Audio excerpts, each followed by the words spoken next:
guess that's yes. All right. So shall I get started, Alice? Yes, please. All right. Perfect. So, well, thanks for having me here. This presentation was done upon popular request because apparently many of you have heard about WikiData but do not know what it is. And it's a little tricky to do like a 7-minute presentation, so I begged Alice for a little more time. I hope that we do have enough time to cover all the things that we have to cover. So let me get started. WikiData, it's a free collaborative multilingual knowledge base, which is it has been created to support all the Wikimedia. It was created by the Wikimedia Foundation and to provide support for Wikipedia, right? Some people see Wikidata as a machine-readable Wikipedia, and it contains many of its Wikipedia counterpart, but in machine-readable manner.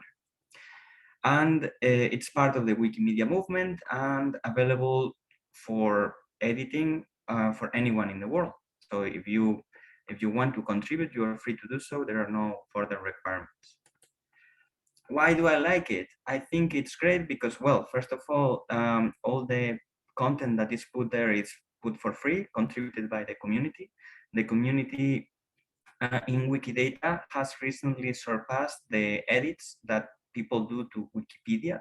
So there is a very strong community contributing continuously over there.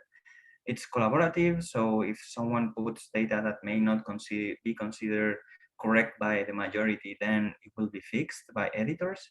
And of course, sometimes this can be a little tricky, because they say, okay, what is the truth here? There can be, in some places, there may be conflicts. And I remember Denny Brandicik, who is the creator, and his talks always says that Wikidata is not about the truth. It's about just capturing this knowledge. So sometimes you may have views that may be conflicting, although I think the community tries to just state everything, keep everything at a very factual manner. A thing that is also very nice is that it's multilingual. So you won't see any metadata properties or identifiers being used with English names or Spanish names. Everything is kept with letters and numbers that are very language agnostic, and that enables that people who are not, who don't speak English, for example, if you have Chinese contributors, they will be able to access the same identifiers and see the labels in the language that have been provided. Also, it's also considered a secondary database.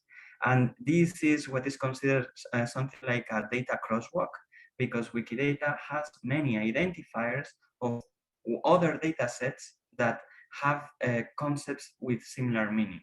So for example, if, a city such as Madrid is available in Wikidata, you will find also at the end of that entry a series of identifiers that will point to other databases where Madrid is defined. This is great, right? Because then you see many pointers where you could go and expand your knowledge, your factual knowledge on that particular resource. Everything is collected in a structured manner, so everything is machine readable, and you get different APIs for accessing this knowledge. It has support for Wikimedia wikis. In fact, in the beginning, Wikidata was feeding from Wikipedia, but now it's the other way around. If you see some of the info boxes in Wikipedia, they are actually updating information gathered from Wikidata. So it has grown so much that now the relationship is the other way around. And it's for anyone in the world. So as I was saying before, this is, if you have an email account, or not even that, you can participate and edit things. So before going into the detail, I just wanted to highlight that Wikidata represents entities in what is called a knowledge graph.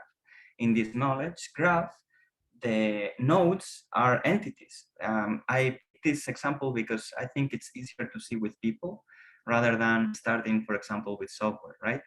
So if we see a person, George W. Bush, we see that maybe he was born at a certain year, right? And he was the spouse of Laura Welch, and he held the position of the President of the United States at a particular point in time. The entities, the George W. Bush, Laura Welch, and the president, the position, these are all entities in the graph, and the relationships between them are the edges in the graph. This is the edges are called properties, the nodes are called items, and then you have the values. It's also quite interesting that you have also values that affect edges. For example, between the President of the United States of America and Harry Truman, you see that there is position held, and you can qualify the edge, you can qualify the property with additional knowledge that only affects the position held by Harry Truman when he was president of the United States, right?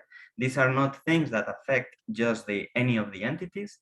This is something that qualifies the full relationship between Harry and president and the position held. I think this is very important because for me, it's one of the selling points as well of Wikidata. And let's see, I was looking the other day, I mean yesterday, and I was just doing some numbers on whether they have software or not. And they do have a lot of software entries. So this is just an example of software entries that apparently is categorized as free software. And it's also a spell checker. So you can see this is the page for it. You can access it. The Q node, this is what I meant by not having a human readable identifier. The Q node is this horrible number, which is Q83771540. But this is the label, SC spell. And we see that it has support in this case for English and Spanish. Well, the label is the same and the description is slightly different. This is a spell checker software in Python. And I think it's great because you have some statements regarding the taxonomy, in this case, the type of software it is. You can define the aliases of like how this software may be known to other people. And you have things such as, well, properties, metadata properties. In this case, you have things like the programming language. You see that Python is also a node in the graph. So if you click here, you would go to another page that is fully described with metadata as well. And you have things such as the ones that you could see in code meta or schema.org, such as the source code repository, right? You can see as well here that you have additional information qualifying this relationship, because here it's telling you that the protocol and the version control systems of the source code repository, of this source code repository where the code is using the Git protocol, right? And this is qualifying the relationship between this particular source code repository. And you can see as well that you have, it hasn't been used in this particular example, but you can add references to state where this data, where this fact is coming from.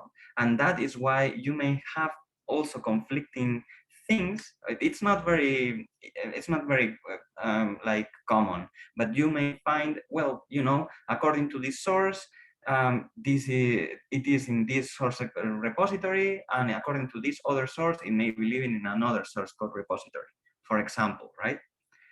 And finally, you'll see also identifiers to other sources, which is like a data crosswalk. You can see the Open Hub ID, which may be a repository I'm not aware of, the Python package index ID, and this is a link as well, and the Repology project name, which I don't even know what it is, right? But you have, in case there are more identifiers, you can also find them at the end of every page. And I thought it was interesting to share also this information with this group. So in terms of the vocabulary they use, I also explored this, and I saw that this is a controlled vocabulary that was produced via crowdsourcing. So sometimes this is what the community has been converging to when describing the software entries that you can find in Wikidata. And well, I found that there was a little overlap with code meta and schema.org. You see things like the operating system and platform. Sometimes you see things that may be a little redundant, such as developer could be the same as programmer. And others, such as the software version identifier, source code repository, official website, these are part of the official or of the official schemas or the schemas that we are actually using as crosswalk as part of our group. So I found this information very interesting. Then, of course, the links to the other nodes may be values or maybe other entities in the graph. And that way you can continue expanding and add additional information.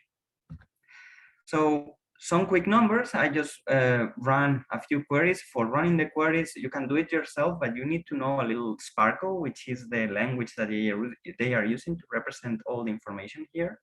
And these are some of the things I found. I found that there are more than 3,000 types of software, according to the taxonomy that people had created. For example, malware, search engines, demos, simulations. These were all considered different types of applications. You may agree, you may disagree, but this is what people annotated, right? And there are almost 140,000 entities that are categorized as belonging to any of these types of software. When I tried to get a little bit more information of those entities that were maybe a little bit better described, such as, oh, I want the things that have a GitHub repository. Well, I found that this number decreased until 13,000 or so. When I asked things with license, it was around 15,000. And when I asked with software entries with versions, which means that they may be maintained, I found that this number was around 13,000. So among these almost 140,000, I think usually less than 15,000 are like proper software entries, which we would consider of enough quality. And well, I just put here a sample query, but I think I'm running out of time, so I'm not going to explain the query that I did. As I said, you can find additional information and examples on the repository. And I think that's all I have for you today. So if you want a further tutorial with a lot of links and tools that you can do, so you can use, so you don't have to consume all these queries or do these queries by yourself, you can check these 2-3 hour tutorials that we did in KCAP in 2019. And here are more information about the WikiData page, and also where do they have the APIs for accessing all this information. Thank you. That's great, Daniel. We have a couple minutes for questions, and I have a question. I've been told several times or asked several times to put ASCL information in WikiData. I have no idea how to do that. Well, that can be, I understand. And this is something that I would like to, well, not necessarily with ASCL, because you have the control over that, but something that I would like to make more accessible, because it's true that if you're not an expert right now, it may be a little tricky. Why? Because you as a person, it's very easy. You just go to a page and edit. It's like editing Wikipedia, right? You can go and do an edit and say, okay, but you're not going to do that manually for all your software entries. It's crazy. So for that, you have to do a bot. And one thing that I forgot to mention is that they allow for bot editions, but the only requirement is that if you do it, you mark that you are creating a bot. And there are many bots already registering Wikidata. For example, I know of one person that had created a bot specifically for editing like some health indicators about the country. And the only thing that that guy did was just go into the website, grabbing the latest indicator, go into Wikidata and updated that automatically, right? But you can create a bot that just goes there and creates entries for the software in ASCL into Wikidata. And another thing that this is something that I would also like to explore a little further is that there are many papers published in Wikidata. So if you have software that has citations, you can try to find the citation that is defined in ASCL, find it in Wikidata, and then link it to that software entry. So you get additional context, like this is the software that supports this publication. And I think that would be great for the community. Okay, great, thanks. Do others have questions?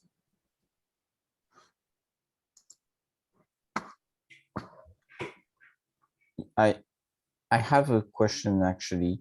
I'm just wondering how permanently the data are stored. Is there like a full history tract stored for all the data in WikiData, or anything else? Yeah.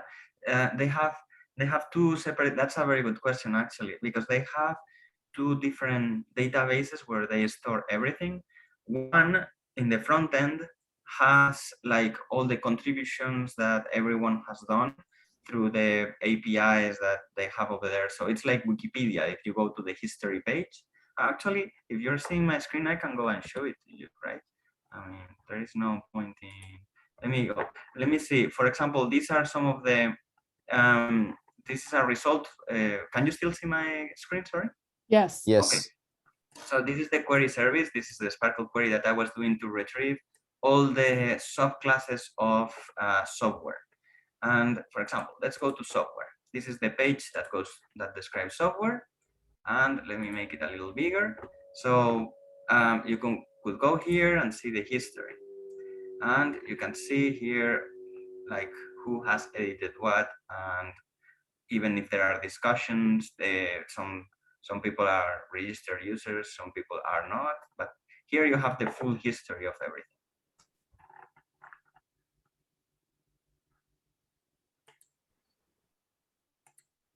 Does that answer your question, Hervé? Yes, absolutely. And what I wanted to say is that this database of revision history is separated from the knowledge graph. So the knowledge graph, they release it in a weekly or bi-weekly basis. And if you, because it's quite big, it's like, I think right now it should be around 7, can't remember if it's 70 or 90 gigabytes. I think depending on how compressed it is. But last time I checked, when it's uncompressed, it's 150 gigabytes. And when it's compressed, it must be around 70 or so. So it's quite big. And they release it in a weekly basis. And as how permanent it is, now they have a relationship, a partnership with the Internet Archive, and the Internet Archive is supporting the long-term preservation of these releases. Oh, that's great.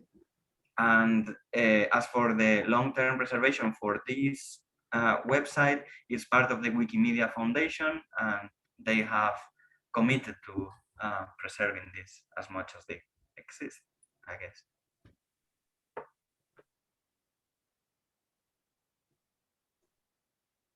That's great. Thank you very much, Daniel. If there are no other questions, I'm going to stop recording.